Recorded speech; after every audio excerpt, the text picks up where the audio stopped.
চরমোনাই ফের ১১ দলীয় জোটে ফেরার আগ্রহ প্রকাশ করলেও জামায়াতে ইসলামী তাদের আর গ্রহণ করতে রাজি নয়। এই বাস্তবতা থেকেই বর্তমান রাজনৈতিক নাটকের নতুন অধ্যায় শুরু হয়েছে। কারণ জোট রাজনীতিতে আস্থা একবার ভেঙে গেলে তা পুনর্গঠন করা শুধু ঘোষণায় সম্ভব হয় না, বরং সময়, ত্যাগ এবং ধারাবাহিক অবস্থানের প্রমাণ লাগে। বিশ্লেষকদের মতে চরমোনাইয়ের সাম্প্রতিক আগ্রহ আসলে রাজনৈতিক চাপে পড়ে নেওয়া একটি কৌশলগত পদক্ষেপ, যেখানে মাঠের বাস্তবতা তাদের বাধ্য করছে আবার ঐক্যের কথা তুলতে।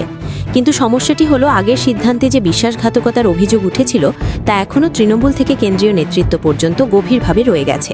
জামায়াতের অভ্যন্তরীণ বৈঠকগুলোতে স্পষ্টভাবে উঠে এসেছে যে যারা সংকটের মুহূর্তে জোট ছেড়ে গেছে তাদের আবার গ্রহণ করলে দলের সাংগঠনিক বার্তা দুর্বল হয়ে পড়বে এবং ভবিষ্যতে ঐক্যের প্রশ্নে নেতাকর্মীদের মধ্যে বিভ্রান্তি তৈরি হতে পারে।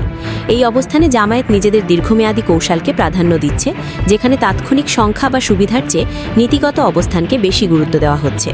অন্যদিকে চরমোনাই শিবিরে এখন দ্বন্দ্ব আরও তীব্র, কারণ একদিকে তারা বুঝতে পারছে এককভাবে নির্বাচনী মাঠ সামলানো তাদের পক্ষে কঠিন হয়ে পড়ছে, অন্যদিকে জোটে ফিরতে না পারার ফলে রাজনৈতিক গ্রহণযোগ্যতা আরও সংকুচিত হচ্ছে।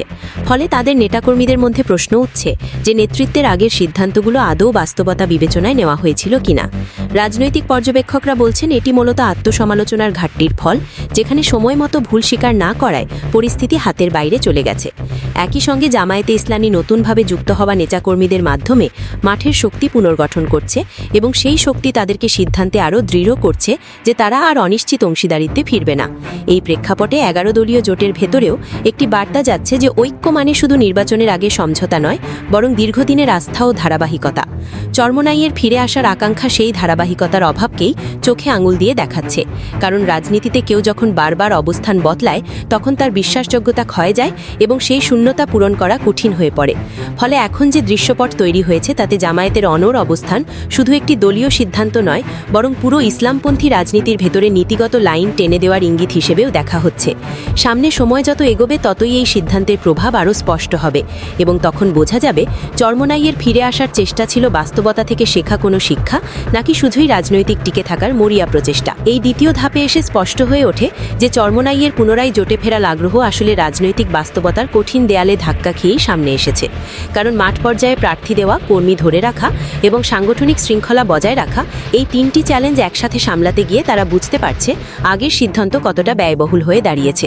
বিশ্লেষকদের মতে জোট ছাড়ার পরপরই যে জনসমর্থনের ঘাটতি দেখা দিয়েছে তা আর গোপন নেই এবং সেই শূন্যতা পূরণ করতে গিয়ে বারবার ঐক্যের প্রসঙ্গ তোলা হলেও বিশ্বাসের সংকট কাটেনি। জামায়াতের পক্ষ থেকে বার্তা পরিষ্কার যে রাজনীতি কেবল সংখ্যার খেলাই নয়, বরং নীতিগত দৃঢ়তারও প্রশ্ন, এবং যে দল সংকটের সময় পাশে থাকে না তাদের আবার গ্রহণ করলে ভবিষ্যতে আরও বড় ভাঙনের ঝুঁকি তৈরি হবে। এই অবস্থানে দাঁড়িয়ে জামায়াত নিজেদের শক্তিকে আরও সংহত করতে ব্যস্ত, যেখানে নতুন যোগদান, সাংগঠনিক পুনর্গঠন এবং নির্বাচনী প্রস্তুতি সমান্তরালভাবে এগিয়ে চলছে। অন্যদিকে চরমোনাইয়ের ভেতরে নেতৃত্ব ও তৃণমূলের দূরত্ব বাড়ছে, কারণ কর্মীরা প্রশ্ন তুলছে কেন একটি পরীক্ষিত ঐক্য ছেড়ে অনিশ্চিত পথে হাঁটা হলো এবং কেন এখন আবার সেই পথেই ফেরার চেষ্টা করা হচ্ছে। রাজনৈতিক পর্যবেক্ষকরা মনে করছেন এই দ্বিধা ও দোদুল্যমানতা ভবিষ্যতে দলটির জন্য আরও বড় সংকট তৈরি করতে পারে, কারণ ভোটাররা সাধারণত স্থির অবস্থান ও স্পষ্ট দৃষ্টিভঙ্গি দেখতে চায়। এই প্রেক্ষাপটে ১১ দলীয় জোটের ভবিষ্যৎ নতুনভাবে সংজ্ঞায়িত হচ্ছে, যেখানে জামায়াতের নেতৃত্বে একটি সুসংগঠিত কাঠামো গড়ে ওঠার ইঙ্গিত মিলছে এবং সেখানে আস্থা, শৃঙ্খলা ও ধারাবাহিকতাই মূল মানদণ্ড হিসেবে বিবেচিত হচ্ছে। ফলে চরমোনাইয়ের ফিরে আসার ইচ্ছা থাকলেও বাস্তবতা হলো রাজনীতিতে সব দরজা একবার বন্ধ হলে তা সহজে খোলে না এবং বর্তমান পরিস্থিতি সেই কঠিন সত্যটি নতুন করে সামনে এনে দাঁড় করিয়েছে। তৃতীয় ধাপে এসে পুরো পরিস্থিতি আরও স্পষ্ট রূপ নেয়, কারণ সময় যত এগোচ্ছে ততই বোঝা যাচ্ছে যে এই সংকট কেবল জোট রাজনীতির হিসাব নিকাশে সীমাবদ্ধ নয়, বরং এটি আস্থার রাজনীতির একটি বড় পরীক্ষা, যেখানে চরমোনাইয়ের জন্য সবচেয়ে কঠিন প্রশ্ন হয়ে দাঁড়িয়েছে নিজেদের সিদ্ধান্তের দায় নেওয়া এবং তার রাজনৈতিক মূল্য পরিশোধ করা। মাঠ পর্যায়ে কর্মী সরে যাওয়া, ভোটারদের বিভ্রান্তি এবং নেতৃত্বের বক্তব্যের অসামঞ্জস্য একসাথে মিলিয়ে দলটির ভাবমূর্তি ক্ষতিগ্রস্ত হয়েছে বলে মনে করছেন পর্যবেক্ষকরা। অন্যদিকে জামায়াত এই পরিস্থিতিকে নিজেদের জন্য একটি সতর্ক বার্তা হিসেবেও দেখছে, যাতে ভবিষ্যতে কোনো জোট সিদ্ধান্ত নেওয়ার আগে নীতিগত অবস্থান আরও শক্তভাবে নির্ধারণ করা যায়। ফলে চরমোনাইয়ের ফেরার আগ্রহ থাকলেও বাস্তবে তা এখন একতরফা আকাঙ্ক্ষা হয়েই রয়ে গেছে। রাজনৈতিক অঙ্গনে আলোচনায় আসছে যে এই টানাপোড়েন শেষ পর্যন্ত ইসলামী রাজনীতির ভেতরেই একটি নতুন পুনর্বিন্যাস তৈরি করতে পারে, যেখানে কে কার সঙ্গে থাকবে তা নির্ধারিত হবে দীর্ঘমেয়াদী বিশ্বাস ও ধারাবাহিকতার ভিত্তিতে। এই পর্যায়ে এসে স্পষ্ট যে সিদ্ধান্তহীনতা ও দোলাচল রাজনীতিতে সবচেয়ে বড় দুর্বলতা হিসেবে ধরা দেয়, এবং চরমোনাইয়ের সাম্প্রতিক অভিজ্ঞতা সেই বাস্তবতারই প্রতিফলন। সামনে নির্বাচন যত ঘনিয়ে আসবে ততই এই বিভাজনের প্রভাব আরও পরিষ্কার হবে, এবং তখনই বোঝা যাবে এই সংকট কার জন্য ক্ষণস্থায়ী আর কার জন্য দীর্ঘস্থায়ী হয়ে ইতিহাসে লেখা থাকবে। এই দীর্ঘ প্রতিবেদনটির সারমর্ম এক কথায় বলতে গেলে এটি বাংলাদেশের সমসাময়িক ইসলামপন্থী রাজনীতিতে আস্থাভঙ্গ, নেতৃত্বগত ভুল, কৌশলগত অপরিপক্কতা এবং তার বিপরীতে একটি সংগঠিত শক্তির ধারাবাহিক উত্থানের পূর্ণাঙ্গ বিশ্লেষণ। চরমোনাই পীরের নেতৃত্বাধীন ইসলামী আন্দোলন বাংলাদেশ যে সিদ্ধান্তগুলোর মধ্য দিয়ে এগিয়েছে তা কোনো বিচ্ছিন্ন ঘটনা নয়, বরং ধারাবাহিক ভুল বিচার, বাস্তব রাজনীতির ভুল পাঠ এবং আত্মকেন্দ্রিক সিদ্ধান্তের ফল। 11 দলীয় ঐক্যজোটে থাকার সময় ইসলামী আন্দোলন বাংলাদেশ একটি বৃহত্তর ইসলামপন্থী ঐক্যের অংশ হিসেবে যে গ্রহণযোগ্যতার ও আলোচনার কেন্দ্রে উঠে এসেছিল, জোট ছাড়ার সিদ্ধান্তের মধ্য দিয়ে তারা নিজেরাই সেই অবস্থানকে ভেঙে দিয়েছে। শুরুতে জামায়াতে ইসলামের সঙ্গে আদর্শিক মিল, যৌথ আন্দোলন, অভিন্ন রাজনৈতিক ভাষ্য এবং মাঠ পর্যায়ে পারস্পরিক নির্ভরতার যে পরিবেশ তৈরি হয়েছিল তা আসন বণ্টনের প্রশ্নে এসে ভেঙে পড়ে। ইসলামী আন্দোলনের নেতৃত্ব দাবি করেছিল তারা নৈতিকতা ও আদর্শের প্রশ্নে আপোষ করতে চায় না, কিন্তু বাস্তবে দেখা গেছে তাদের অবস্থান ছিল অনিশ্চিত, বক্তব্য ছিল পরস্পর বিরোধী এবং সিদ্ধান্ত ছিল আকস্মিক ও অপরিণামদর্শী। জামায়াতকে কখনো ইসলামচ্যুত, কখনো সেকুলার, আবার কখনো ভিন্ন শক্তির সঙ্গে আপোষের অভিযোগে অভিযুক্ত করে জোট ত্যাগের যে ভাষ্য তৈরি করা হয়েছে তা দলটির নিজস্ব কর্মী সমর্থকদের কাছেই বিশ্বাসযোগ্যতা হারিয়েছে। কারণ মাঠ পর্যায়ের নেতাকর্মীরা বাস্তবে দেখেছেন এই বিচ্ছেদের পেছনে আদর্শিক দ্বন্দ্বের চেয়ে আসন সংখ্যা, নেতৃত্বের অহংবোধ এবং নিজেদের সীমিত ভোট ভিত্তি নিয়ে হতাশাই বেশি কাজ করেছে।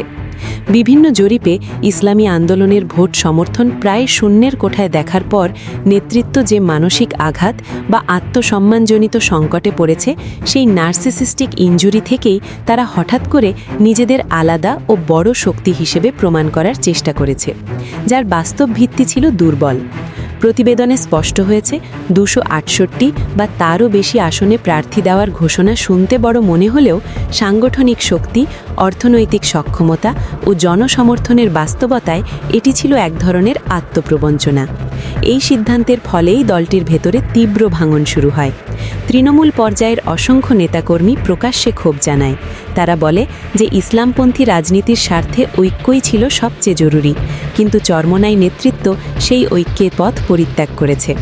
এর প্রতিক্রিয়ায় দেশব্যাপী ইসলামী আন্দোলনের নেতাকর্মীরা দলে দলে দল ত্যাগ করে বাংলাদেশ জামায়াতে ইসলামীতে যোগ দেয়, যা শুধু সংখ্যার দিক থেকে নয়, প্রতীকী দিক থেকেও অত্যন্ত তাৎপর্যপূর্ণ।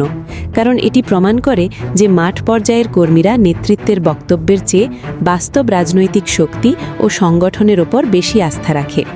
জামায়াতে ইসলামী এই পুরো সময়টায় অপেক্ষার নীতি গ্রহণ করেছে, শেষ মুহূর্ত পর্যন্ত ঐক্যের দরজা খোলা রেখেছে, কিন্তু একই সঙ্গে নিজেদের সাংগঠনিক প্রস্তুতি, প্রার্থী চূড়ান্তকরণ এবং রাজনৈতিক বার্তা স্পষ্ট রেখেছে।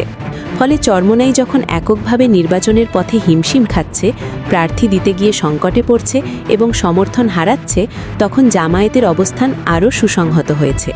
প্রতিবেদনের শেষাংশে যে চিত্রটি স্পষ্ট হয়ে ওঠে তা হল চরমোনাইয়ের এই ভুল সিদ্ধান্ত শেষ পর্যন্ত তাদেরকেই কোণঠাসা করেছে।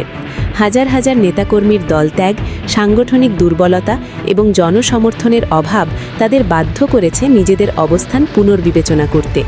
এমনকি এক পর্যায়ে চরমোনাই পীর ফয়জুল করিমের পক্ষ থেকে ভুল স্বীকার ও ক্ষমা চাওয়ার বার্তাও এসেছে বলে আলোচনায় উঠে আসে, যা রাজনীতিতে এক ধরনের নৈতিক স্বীকারোক্তি হলেও বাস্তবে তা ক্ষতি পুষিয়ে দেওয়ার জন্য যথেষ্ট নয়।